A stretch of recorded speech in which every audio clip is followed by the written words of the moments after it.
Astaghfirullah. Assalamualaikum warahmatullahi wabarakatuh.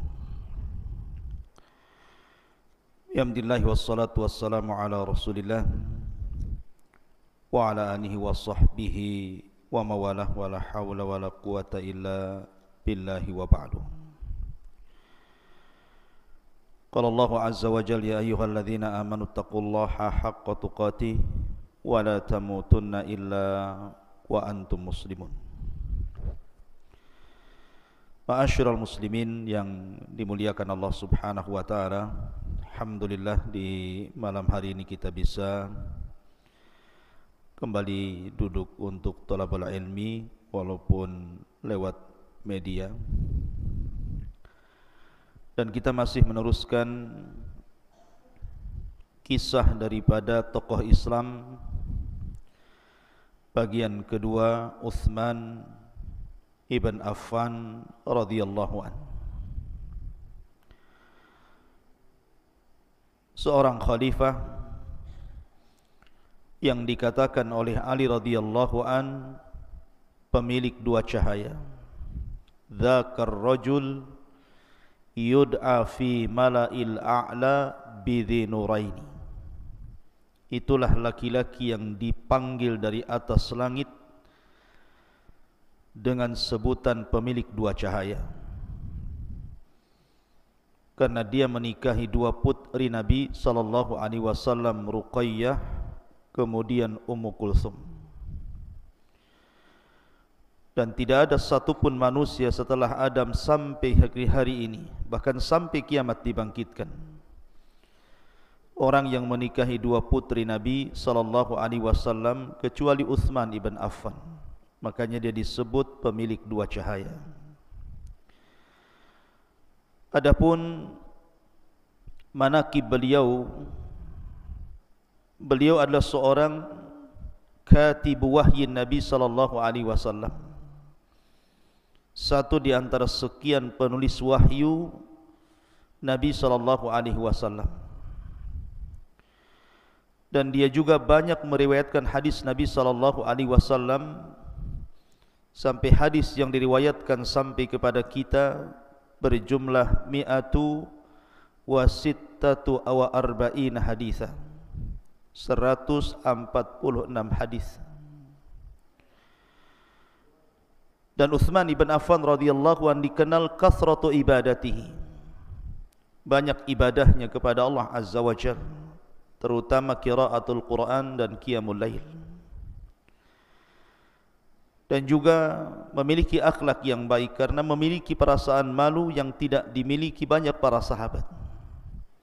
Sampai-sampai Nabi SAW mengatakan, bagaimana mungkin aku tidak malu orang yang malaikat malu kepadanya? Karena memang Utsman memiliki akhlak yang baik, itu pula yang menjadikan orang-orang jahiliyah mencintai Utsman, baik semasa sebelum Islam ataupun sesudah dia masuk Islam. Maka pembahasan di malam hari ini kita akan membahas tentang bagaimana Utsman ibn Affan radhiyallahu an dibaiat untuk menjadi khalifah. Kemudian juga bagaimana saat beliau menjabat menjadi khalifah. Kemudian bagaimana wafatnya Utsman ibn Affan radhiyallahu an. Ada hadis-hadis Nabi SAW yang mendukung bahawa Utsman layak menjadi khalifah setelah Abu Bakar dan Umar. Di antaranya adalah hadis dari Abi Musa al-Ash'ari radhiyallahu an. Dia mengatakan, suatu ketika aku menjaga pintu rumah Nabi SAW. Tiba-tiba kemudian Abu Bakar datang dan meminta izin untuk berjumpa dengan Rasul. Maka Abi Musa al-Ash'ari radhiyallahu an meminta izin kepada Rasul agar Abu Bakar masuk. Maka Rasul mengizinkan dan mengatakan, wa basyirhu bil jannah, habarkan gembira kepada Abu Bakar bahwa dia telah dijamin masuk surga. Kemudian setelah itu Umar masuk, dan Nabi Musa kembali meminta izin kepada Rasul. Kemudian Rasul pun mengizinkan dan mengatakan wabasyirhu bil jannah, kabar gembirakan kepada Umar bahwa dia dijamin masuk surga. Setelah itu datang Utsman ibn Affan radhiyallahu an minta izin. Maka Abi Musa kemudian juga meminta kepada Rasul untuk mengizinkan Utsman. Maka Rasul mengizinkannya dan mengatakan wabasyirhu bil jannah ala balwa tusibu, kabar gembirakan kepada Utsman bahwa dia dijamin masuk surga, akan tetapi dia mendapatkan ujian yang sangat berat di mana akhir hidupnya akan mengalami mati syahid. Dari sini menunjukkan bahwa ada 3 orang yang diberi izin untuk masuk kepada Nabi SAW dan dihabar gembirakan dengan surga. Pertama Abu Bakar, kemudian Umar, kemudian Utsman. Dan di sini tidak ada Ali. Menunjukkan bahwa khilafah itu setelah Abu Bakar dan Umar adalah Utsman ibn Affan radhiyallahu anhu. Kemudian juga ketika Nabi SAW menjelaskan tentang fitnah yang akan berlaku sepeninggalnya, kemudian banyak manusia mengisyaratkan kepada Rasul bagaimana cara jalan keluar dari fitnah itu. Maka Nabi SAW kemudian mengisyaratkan kepada Utsman ibn Affan radhiyallahu anhu bahwa dia bisa menyelesaikan fitnah itu. Kemudian juga hadis Nabi SAW yang bersabda kepada Utsman ibn Affan radhiyallahu anhu bahwa Allah akan yuqammisuka qamisan, akan memakaikan baju. Apabila ada orang yang kemudian hendak melepas bajumu, jangan kau lepas. Artinya bahwa isyarat kepada khalifah, ketika Utsman menjadi khalifah akan datang para pemberontak untuk menjatuhkan Utsman. Seolah-olah Rasul mengatakan jangan kau berikan kekhilafahan itu kepada mereka. Dari sini ada isyarat bahwa Utsman akan menjadi khalifah. Dan banyak lagi hadis-hadis yang menopang bahwa Utsman layak menjadi khalifah sepeninggal Abu Bakar dan juga Umar ibn al-Khattab radhiyallahu anhu. Ma'asyiral muslimin yang dimuliakan Allah Azza wa Jalla, ketika Umar ibn al-Khattab radhiyallahu anhu menjadi khalifah, kemudian berakhir dengan mati syahid di mihrab Nabi SAW, ditusuk oleh Abu Lulu al-Majusi. Maka ketika itu Umar ibn al-Khattab radhiyallahu an memilih 6 sahabat Rasul, yang salah satu dari antara mereka adalah orang-orang yang dijanjikan masuk surga, atau disebut dengan al-asyaratu al-mubasyiruna bil jannah.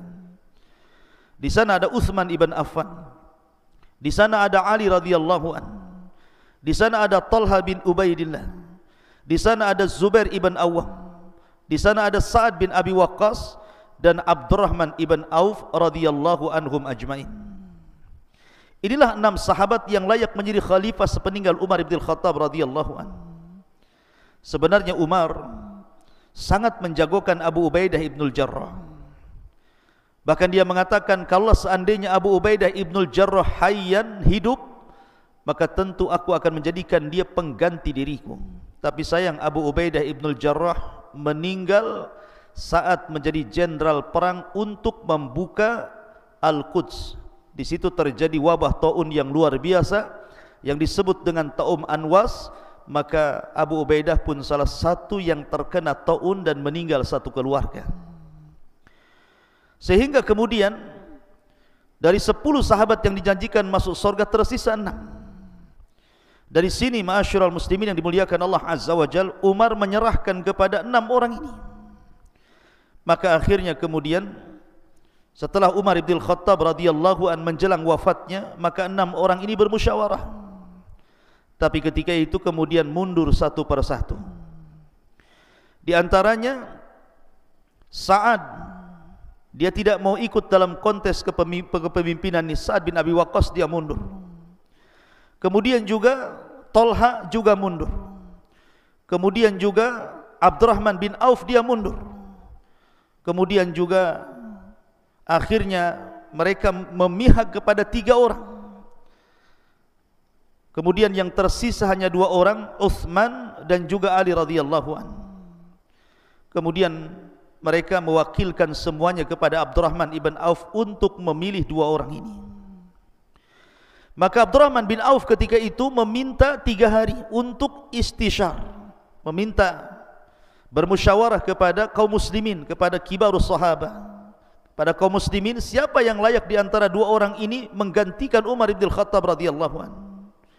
Jadi Abdurrahman bin Auf sehari-harinya hanya berwudu, kemudian salat, kemudian istikharah, kemudian berdoa kepada Allah meminta yang terbaik. Setelah itu datang ke rumah-rumah kaum muslimin, kepada kibarus sahabah, sigharus sahabah, kemudian ammatul muslimin, meminta siapa yang layak untuk menjadi pemimpin. Akhirnya kemudian sampai suatu waktu Abdurrahman bin Auf memanggil Utsman dan juga Ali, mengumpulkan manusia di masjid. Kemudian Abdurrahman bin Auf memanggil Ali radhiyallahu anhu untuk naik ke atas mimbar. Kemudian dipegangnya tangan Ali radhiyallahu anhu dan mengatakan, "Ya Ali, seandainya engkau menjadi khalifah ataupun tidak menjadi khalifah, maka itu semua takdir Allah Azza wa Jalla. Seandainya engkau menjadi khalifah, maukah engkau berhukum dengan Al-Quran, kemudian sunnah Nabi SAW, dan mengikuti jejak Abu Bakar dan Umar?" Tapi Ali kemudian menolak untuk mengikuti jejak Abu Bakar dan Umar, karena Ali tahu bahwa kepemimpinan itu berat. Boleh jadi ada kebijakan-kebijakan yang tidak mungkin sesuai dengan kebijakan Abu Bakar dan Umar. Akhirnya kemudian Abdurrahman bin Auf melepaskan Ali radhiyallahu anhu. Kemudian memanggil Utsman bin Affan radhiyallahu anhu dan mengatakan, "Ya Utsman, seandainya engkau menjadi khalifah, maukah engkau berpegang dengan Al-Quran dan Sunnah, kemudian mengikuti jejak Abu Bakar dan Umar?" Maka Utsman pun mengatakan, "Allahumma na'am, ya, saya siap berpegang dengan Al-Quran dan Sunnah dan mengikuti jejak Abu Bakar dan Umar radhiyallahu anhu." Maka manusia pun bertakbir. Akhirnya kemudian Abdurrahman bin Auf pun membaiat Utsman, disusul dengan Ali, dan seluruh manusia berbaiat kepada Utsman. Kata Imam Ahmad ibn Hanbal rahimahullahu ta'ala, tidak ada pembaiatan yang seluruh manusia berbaiat kecuali pembaiatan Utsman ibn Affan radhiyallahu anhu. Artinya manusia setuju dan suka dengan Utsman ibn Affan radhiyallahu anhu. Dari sini resmilah Utsman menjadi khalifah sepeninggal Umar ibn Khattab radhiyallahu anhu. Adapun tugas khalifah tentu tugas berat. Makanya Utsman kemudian mulai menyusun strategis kekhilafahannya. Dia letakkan beberapa qudat, hakim-hakim yang layak untuk memimpin daerah-daerah. Di antaranya Zaid ibn Thabit diletakkan hakim di kota Madinah. Abu Darda diletakkan di Damaskus. Kemudian Abu Musa al-Ash'ari diletakkan di Basrah. Kemudian Shuraih al-Qadi diletakkan di Kufah. Kemudian Ya'la ibn Umayyah diletakkan di Yaman. Kemudian Thumamah diletakkan di San'a. Kemudian Uthman ibn Qais ibn Abil As diletakkan di Mesir, dan Ka'b ibn Shura al-Azdi juga diletakkan di Basrah bersama Abu Musa al-Ash'ari radhiyallahu anhu. Maka kemudian Uthman pun mulai melakukan pelebaran kekuasaan. Mulailah dia membuka banyak daerah-daerah. Di antaranya di zaman Uthman, Armenia jatuh ke tangan kaum muslimin. Kemudian Khurasan jatuh ke tangan kaum muslimin. Kemudian Karman jatuh ke tangan kaum muslimin. Kemudian Sijistan jatuh ke tangan kaum muslimin. Kemudian Afrika juga jatuh ke tangan kaum muslimin, termasuk Kubrus. Akhirnya kemudian dia pun berhasil menguasai hampir sebagian Afrika. Dan itu kegemilangan Utsman ibn Affan dalam futuhat, pembebasan daerah-daerah, sehingga masuk ke wilayah kaum muslimin. Ma'asyiral muslimin yang dimuliakan Allah Azza wa Jalla, ketika Utsman ibn Affan radhiyallahu anhu hendak memberangkatkan pasukan untuk melawan Romawi, datang Hudzaifah ibn Yaman radhiyallahu anhu, kemudian menghabarkan bahwa manusia telah terjadi khilaf tentang qiraatul Quran, tentang bacaan-bacaan Al-Quranul Karim. Dan kita tahu bahwa di zaman Abu Bakar sudah mulai dikumpulkan Al-Quran itu, disebabkan ketika memerangi Musailamah Al-Kadzab di Yamamah banyak hufadul Quran yang meninggal dunia. Maka Umar datang kepada Abu Bakar agar Abu Bakar mengumpulkan Al-Quran supaya tidak hilang, karena para hufad sudah banyak yang meninggal dunia. Maka kemudian Abu Bakar pun mulai mengumpulkan mushaf, lembaran-lembaran. Kemudian di zaman Umar diletakkan di rumah Hafsah. Kemudian di zaman Utsman, mulailah Utsman membukukan Al-Quran menjadi sebuah mushaf dan membakar qiraah-qiraah syadzah dan mengumpulkan qiraah-qiraah yang disepakati. Ma'asyiral muslimin yang dimuliakan Allah Azza wa Jalla, sehingga kita kenal mushaf yang kita baca adalah mushaf Utsmani, dan itu jasa besar Utsman membukukan Al-Quran menjadi sebuah mushaf.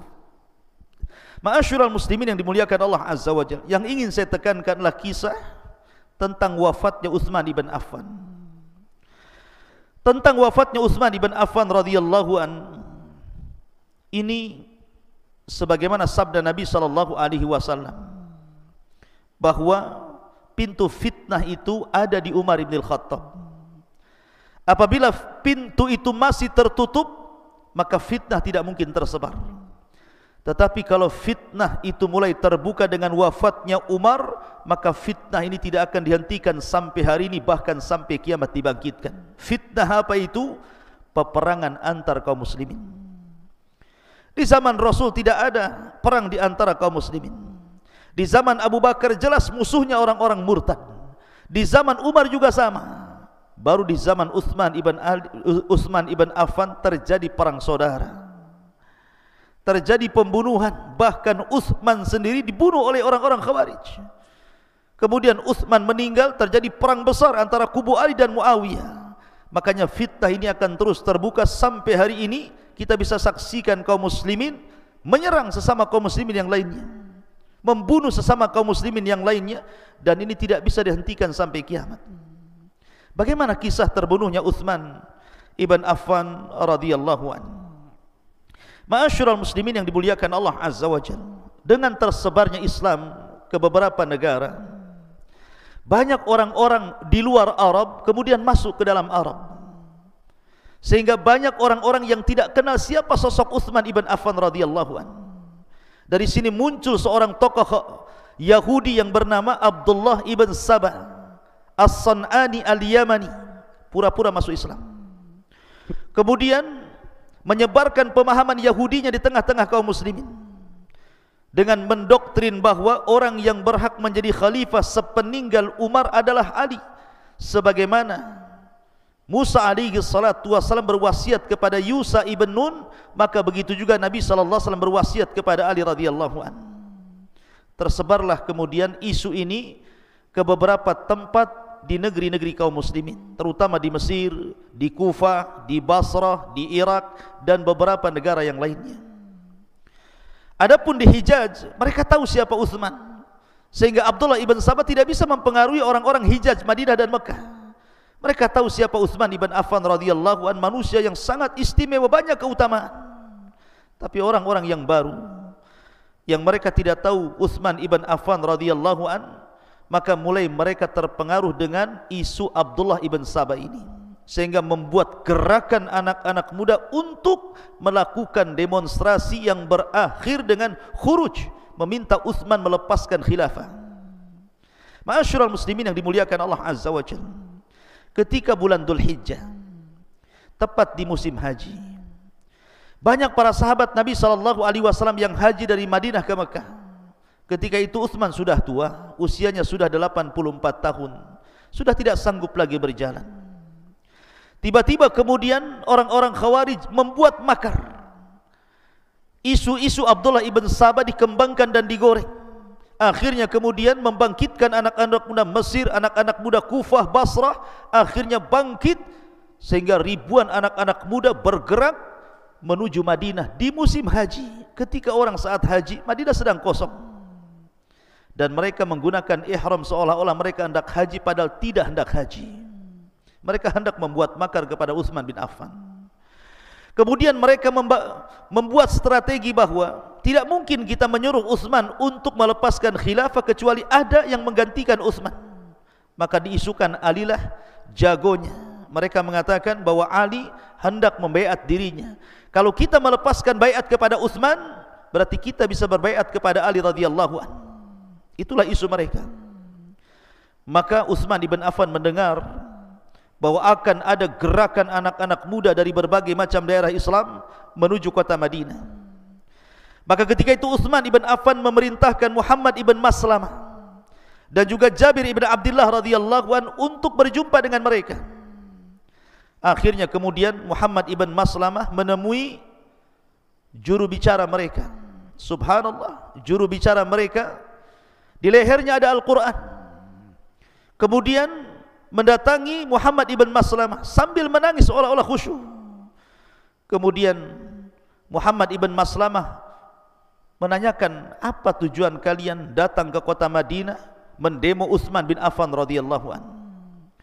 Maka mereka mengatakan, inna hadha amarna an nadriba bihadha kullaman lam yu'minu bihadha, sambil memegang Al-Quran yang dikalungkan di atas lehernya itu. Orang ini sebagai perwakilan orang-orang Khawarij ini mengatakan, sesungguhnya ini maksudnya Al-Quran, memerintahkan untuk membunuh dia, maksudnya Utsman bin Affan, karena dia tidak percaya dengan ini maksudnya Al-Quranul Karim. Muhammad ibn Maslamah mendengar perkataan mereka, marah. Kemudian mengatakan, kif ya hadha, fa innana qad darabna bihadha ala ma fi hadha ma'an Nabi sallallahu alaihi wasallam. Celaka engkau, diamlah engkau, sesungguhnya kami sudah pernah membunuh, pernah membantai atas perintah Al-Quran di zaman Nabi sallallahu alaihi wasallam. Subhanallah, ikhwatu fiddin, muliakan Allah Azza wa Jalla, mereka mengatasnamakan Al-Quran untuk membunuh Utsman. Itulah orang-orang Khawarij. Akhirnya kemudian Utsman pun mendengar bahwa mereka tetap bergerak. Maka Utsman kemudian mendengar bahwa ada selentingan kabar kalau seandainya dia melepaskan baiatnya, maka mereka akan datang kepada Ali radhiyallahu anhu, bahwa Ali sudah akan menggantikan posisinya. Itu isunya seperti itu. Makanya kemudian Utsman memanggil Ali radhiyallahu anhu, menegaskan tabayun, apakah benar bahwa dia akan membaiat dirinya untuk dirinya dan melepaskan baiat kepadanya. Tapi Ali mengingkarinya. Itu isu tidak benar. Akhirnya kemudian Utsman mengutus Ali untuk menghadapi mereka. Maka datanglah Ali radhiyallahu anhu, kemudian berdialog dengan mereka dan mengatakan, ma ra'aitum ala sihrin Nabi sallallahu alaihi wasallam.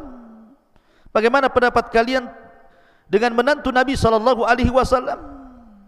Kemudian mereka mengatakan, sesungguhnya ada kritikan-kritikan yang mengganjal di dalam hati kami kepada Utsman ibn Affan ya Ali. Kata Ali radhiyallahu an, sebutkan apa?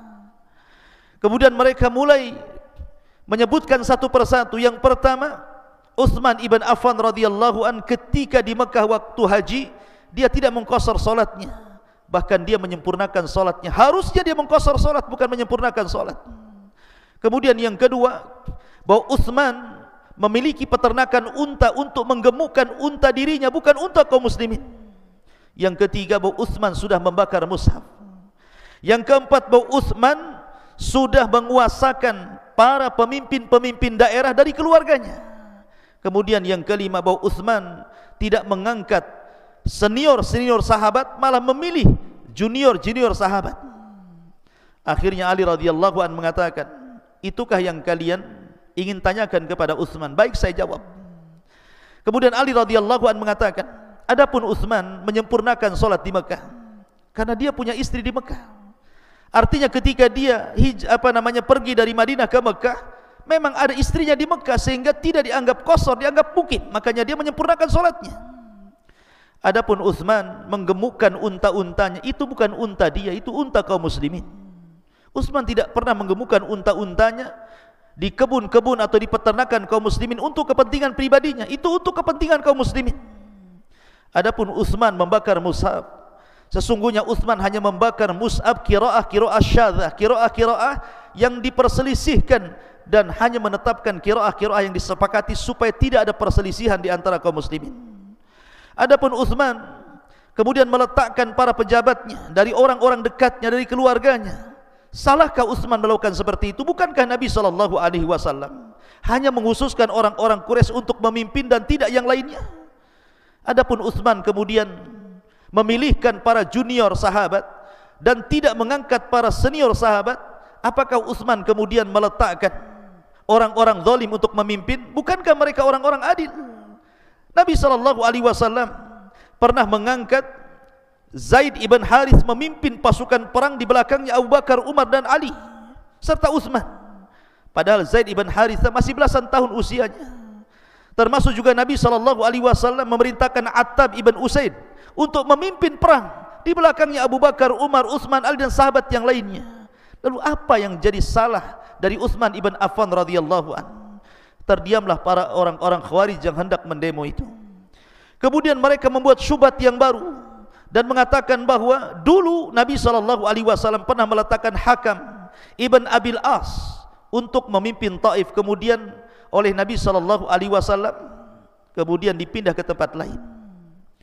Tapi kemudian Utsman malah mengembalikan Hakam ibn Abil As ke Kufah pada Rasul sudah memecatnya, mengeluarkannya. Tetapi Ali radhiyallahu anhu mengatakan, kalian salah informasi. Nabi memang pernah meletakkan Hakam ibn Abil As di Taif, tetapi kemudian disuruh untuk berpindah ke tempat lain, tapi Rasul mengembalikan ke tempat itu. Itu yang dilakukan Utsman bin Affan radhiyallahu anhu. Maka akhirnya mereka pun terdiam. Setelah itu kemudian mereka pun pulang kembali menuju daerah-daerah mereka. Di tengah jalan rupanya datang surat kaleng. Surat itu ditulis orang munafik, ditulis oleh orang-orang munafik yang hendak mengadu domba orang-orang yang sudah taubat ini, hendak pulang ke daerah-daerah mereka. Isi surat itu dari Utsman ibn Affan radhiyallahu an. Dari Utsman ibn Affan radhiyallahu an bahwa ditujukan kepada gubernur yang ada di Mesir. Isi suratnya, kalau seandainya orang-orang ini datang ke Mesir, maka bunuhlah kepala pemimpin mereka. Siapa kepala pemimpin mereka? Bunuhlah Abdurrahman ibn Udes. Inilah pemimpin gerakan Khawarij di zaman itu. Kemudian bunuhlah Urwah ibn Suyah. Kemudian bunuhlah Abi Amrin ibn Budail ibn Warraq, dan juga bunuhlah Kinanah ibn Bishir, karena ini kepala-kepala pemberontak.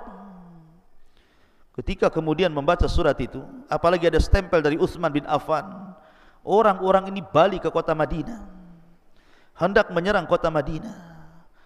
Ketika mereka masuk ke kota Madinah, mereka mengancam semua orang di kota Madinah. Ketika itu Madinah kemudian merasa mencekam karena orang-orang ini sudah mengancam. Man dakhala baitahu fahuwa amin. Siapa yang masuk rumahnya dia aman, jangan ada yang keluar. Akhirnya mereka pun mengepung rumah Utsman bin Affan radhiyallahu anhu.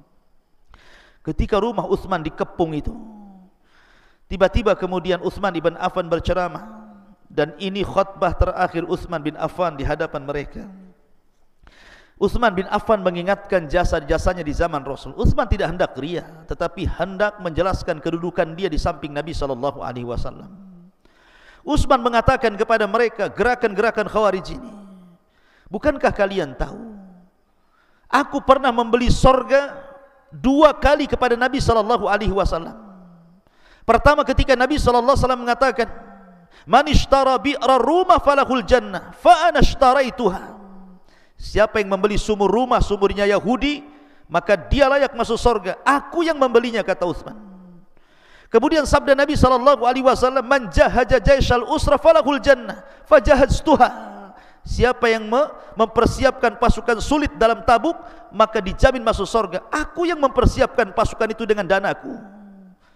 Tetapi orang-orang Khawarij ini tetap buta mata dan buta hati. Utsman sudah menjelaskan bagaimana dia membeli surga dari Nabi SAW, menjelaskan keutamaannya di samping Nabi SAW, dan sahabat yang lain juga meyakinkan mereka. Tapi syaitan sudah menguasai hati mereka. Akhirnya kemudian mereka pun mulai membakar pintu rumah Utsman bin Affan. Ketika itu di dalam rumah itu ada Hasan, ada Husain, ada Abdullah ibn Zubair, ada Abdullah ibn Umar, ada Abu Hurairah radhiyallahu an, dan 2 budak Utsman bin Affan radhiyallahu an. Sementara di luar sudah dikepung tuh. Maka Utsman hanya mengatakan kepada orang-orang atau sahabat-sahabat ini dengan mengatakan, sesungguhnya aku menghendaki kalian menyarungkan pedang-pedang kalian. Jangan ikut campur urusanku dengan mereka. Aku tidak mau ada satu darah kaum muslimin yang tidak bersalah menetes di sini. Ketika itu Abu Hurairah radhiyallahu an tidak mau dan hendak terus berusaha untuk membela Utsman, tetapi akhirnya Abu Hurairah karena ditekan Utsman untuk pulang, dia pun melempar pedangnya sambil menangis kemudian pulang ke rumahnya. Begitu juga sahabat yang lainnya. Ketika sudah tidak ada lagi manusia dalam rumah itu, cuman Utsman dan keluarganya, istrinya. Ketika itu Utsman sedang berpuasa dan sedang membaca Al-Quran, kemudian salat 2 rakaat, tiba-tiba pintu rumahnya dibakar dan dijebol. Masuklah anak-anak muda Khawarij ini ke dalam rumah Utsman ibn Affan radhiyallahu an. Subhanallah. Utsman ibn Affan radhiyallahu an ketika itu berusaha untuk tenang membaca Al-Quranul Karim. Tiba-tiba kemudian datang seseorang menarik janggutnya. Janggut Utsman bin Affan radhiyallahu an ditariknya. Kemudian mengatakan kepada mereka, lepaskan janggut ini, karena janggut ini adalah Nabi SAW memuliakannya, tapi dia tidak mau melepaskannya. Sampai akhirnya datang yang lainnya, datang yang lebih ganas daripada orang yang menarik janggut Utsman ini. Datanglah Kinanah ibn Bishr. Tiba-tiba kemudian mengambil hadid, mengambil semacam besi, kemudian memukulkan di kepala Utsman sampai Utsman pingsan. Tidak cukup sampai di situ, datanglah Ashqa al-Qaum, yang paling buruk dari seluruh orang-orang yang menyerang Utsman bin Affan radhiyallahu an. Orang ini tiba-tiba kemudian menusuk-nusuk Utsman sampai 9 kali tusukan, sampai Utsman meninggal. Kemudian mengatakan, adapun yang 3 tusukan aku serahkan untuk Allah, adapun yang 6 tusukan itu untuk sesuatu yang mengganjal dalam hatiku. Maka Utsman ibn Affan radhiyallahu an akhirnya mati syahid, dan akhir ayat yang ia baca, fasayakfikahumullah wa huwas samiul alim. Cukuplah Allah yang akan menolong ini semuanya, dan dialah maha mendengar lagi maha mengetahui. Sebenarnya Utsman ibn Affan radhiyallahu an ketika itu terjadi dialog. Sebelum pembunuhan ini sudah terjadi dialog. Di antara dialognya adalah mereka memaksa Utsman dengan 2 pilihan dan mengatakan, ya Utsman, kalau engkau ingin selamat, kami berikan 2 pilihan. 1, lepaskan kekuasaanmu, tanggalkan kekuasaanmu. Tapi Utsman mengatakan, bukankah Nabi SAW yang bersabda, ya Utsman, innallaha sayuqammisuka qamisan idza arada ahaduhum an yakhla'ha fala takhla'ha. Bukankah Allah, Rasul yang mengatakan, ya Utsman, Allah akan memakaikan baju khilafah kepadamu kalau ada orang yang datang di antara mereka yang hendak melepaskan kekuasaanmu, jangan kau lepas. Itu sabda Nabi SAW kepada aku. Tidak mungkin aku melepaskan kekhilafahan ini. Kemudian mereka mengatakan, kalau begitu darah yang harus kau temui, artinya kematian yang kau harus hadapi. Kemudian Utsman mengatakan, apa hak kalian kemudian menumpahkan darahku? Bukankah Rasul yang mengatakan, la yahillu damu mri'in muslim illa bi ihda thalathin. Tidak halal darah seorang muslim itu kecuali 3 perkara. Ats-tsayyibu zani wan nafsu bin nafsi, seseorang yang sudah menikah berzina atau seorang yang membunuh jiwa tanpa hak, al-mufaraqatu al-jamaah, seseorang yang keluar dari Islam. Wallahi aku tidak pernah berzinah baik zaman jahiliyah ataupun dalam Islam. Wallahi aku tidak pernah membunuh 1 jiwa pun, dan demi Allah aku tidak pernah murtad dari agama setelah masuknya diriku ke dalam Islam. Lalu apa hak kalian kemudian menumpahkan darahku? Tapi orang-orang Khawarij diberikan keterangan apapun, tetap saja akhirnya mereka membunuh Utsman ibn Affan radhiyallahu an. Maka kabar kematian Utsman ini menyebar sampai ke telinga Sa'ad bin Abi Waqqas. Sa'ad bin Abi Waqqas ini orang yang mustajabud doa, orang yang kalau berdoa itu pasti diijabah, dan itu sabda Nabi SAW kepada Sa'ad, bahwa doanya Sa'ad itu pasti mustajab. Mendengar Utsman dibunuh secara sadis oleh orang-orang Khawarij, dia pun berdoa kepada Allah Subhanahu wa taala, mengatakan, Allahumma la taqtuluhum illa bis-sayfi. Ya Allah, jangan kau bunuh orang-orang yang membunuh Utsman ini kecuali dengan pedang.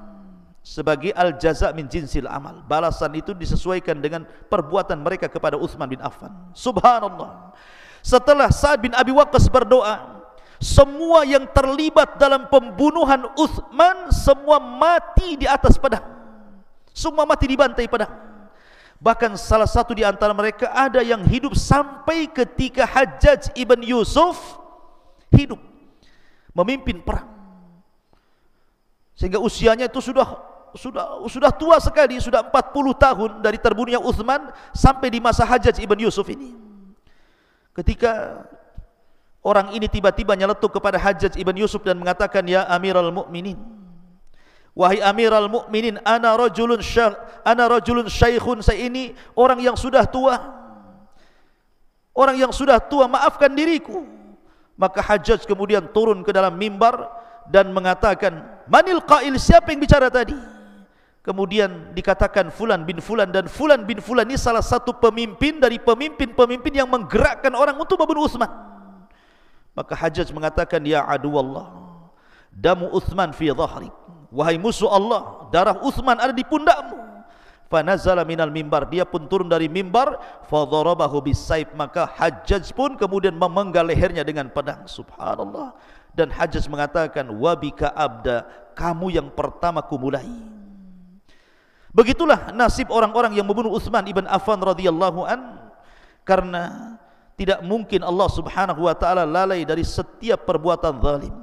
Wala tahsabannallaha ghafilan amma ya'malu zalimun. Jangan kau sangka Allah itu lalai dari orang-orang yang melakukan kezaliman, dan tidak ada yang lebih zalim daripada membunuh orang yang sangat dicintai Nabi sallallahu alaihi wasallam, Uthman ibn Affan, yang dengannya Rasul memberikan Ruqayyah untuk dinikahi setelah wafatnya Ummu Kulthum, sehingga Ali radhiyallahu anhu mengatakan, "Dzakar rajul yud'a fi mala'il a'la bidhi nuraini." Itulah laki-laki yang dipanggil di atas langit sebagai orang yang memiliki dua cahaya karena menikahi dua putri Nabi sallallahu alaihi wasallam.